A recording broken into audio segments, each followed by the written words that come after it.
qual é o melhor tratamento para o TAG? Isso serve de forma geral para tudo, né?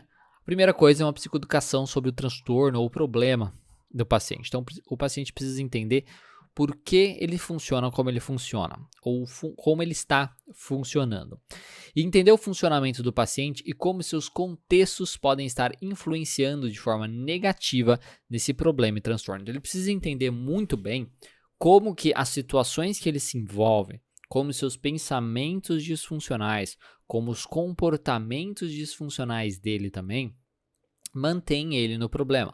Então, o paciente com ansiedade generalizada, por exemplo, que tem uma preocupação excessiva, uma intolerância à incerteza, muitas vezes ele vai sofrer com a questão de, meu Deus do céu, eu não sei a resposta para essa questão.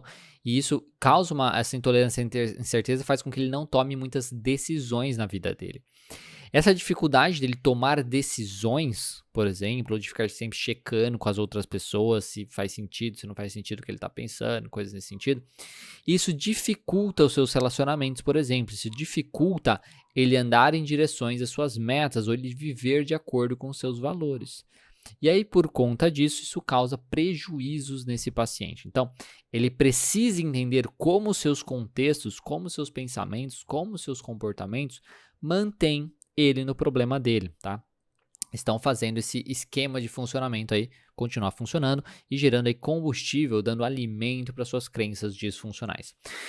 Depois que a gente fez isso, o paciente entendeu, nossa, então esses meus pensamentos que me fodem, né? Tipo, cara, e esses comportamentos que eu tenho só mantém tudo isso, que bosta. E toda vez também que eu me coloco nessas situações, isso só piora e tudo mais, né?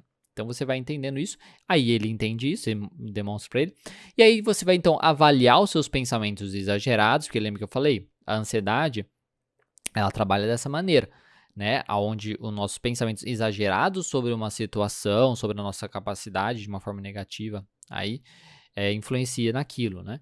Então, avaliar os pensamentos exagerados e como seus comportamentos o mantêm no problema. Aí vai fazer uma avaliação do que é possível ser feito diferente nessas situações.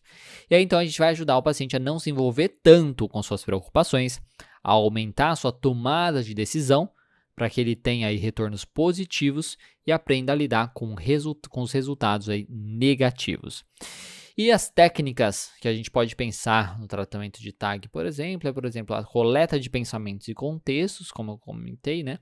Então, você entender quais contextos que atraem aí essa ansiedade exagerada do paciente, quais pensamentos que atraem também, que geram tudo isso, que mantém tudo isso, né? Que gera e atrai a mesma coisa, a ideia.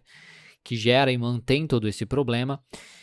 Quais também a hora da preocupação, porque o paciente com ansiedade generalizada, ele está toda hora se preocupando, ele acha muito importante muitas vezes se preocupar. Em muitos momentos, ele considera que a preocupação dele ajuda ele, de certa forma.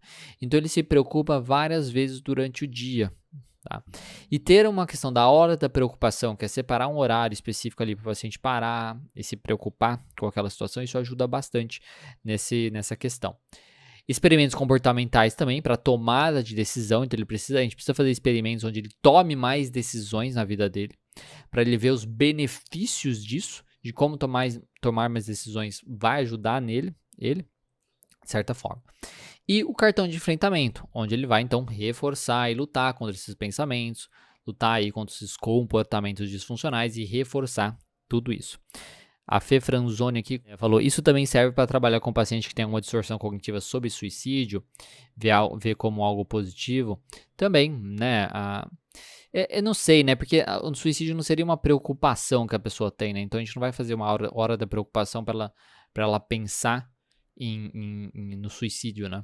Então não entraria muito não, né, nessa questão, tá.